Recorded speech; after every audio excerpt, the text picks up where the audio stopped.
Hello, everyone. It's Andrea, and welcome to this edition of Talks in the Car.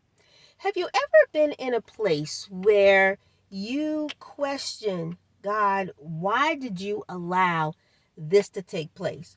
Why did you allow that not to work out? Why did you allow me to experience this financial situation? Why did you allow me to experience this particular hurt? Why did you allow the tears to flow? Why, God, did things not work out the way that I prayed for? And if you've experienced those circumstances, it can become a weight trying to understand why God allowed what He allowed. But I want to put this to you. There is always a reason why God allows the things that He allows. Even when the things that happen are because of us, it's our fault.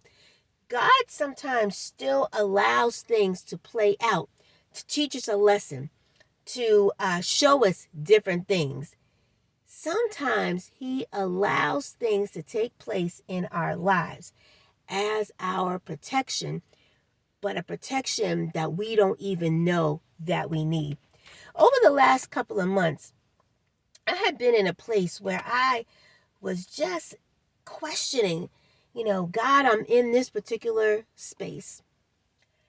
I've been praying, I've been seeking, I've been trying to do things the way you would want them to do, but things have not gone the way I anticipated. Things were not going the way I want them to go. And I'm like, God, what is happening?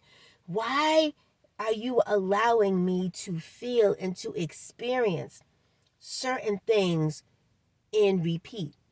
Why am I continually finding myself in a place where I'm disappointed, where I'm feeling hurt, where I'm experiencing rejection? God, why is that?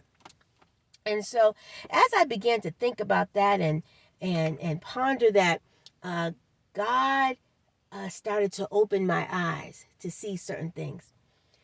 God specifically showed me certain situations where His answer to me was no, where He did not allow situations to move forward the way I had hoped, the way I had prayed, and then pointed out the why.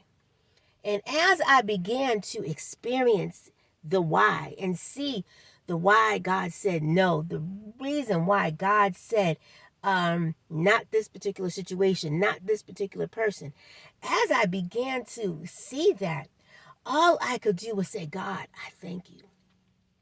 God, I thank you for your no. God, I thank you that you did not allow what I wanted to progress. God, I thank you that you did not allow the things that I wanted for my life to move forward.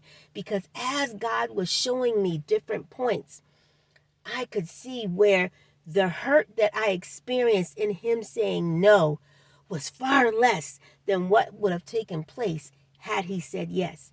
I saw where my heart would have been broken even more, where I would have experienced even more disappointment, where the tears that were flowing and the tears that flow now because of the no would have been more prevalent.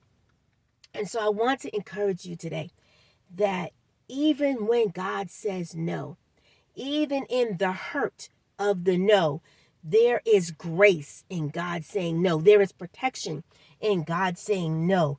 We don't always know the full story. And God doesn't always show us the full story. I'm grateful that in this situation, God gave me the opportunity to see the reasons behind several of His no's, several of His denials.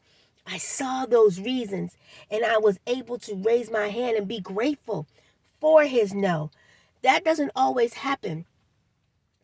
But again, I want to encourage you that in God's no, in God's not now, in God's denial, there is grace there is mercy, there is protection, because in his no, he is saving you from further hurt, but he's allowing you to be in a place where he can bless you with something better, where he can give you something that he desires for you, so that he can grace you with something that you didn't even know that you needed for your life.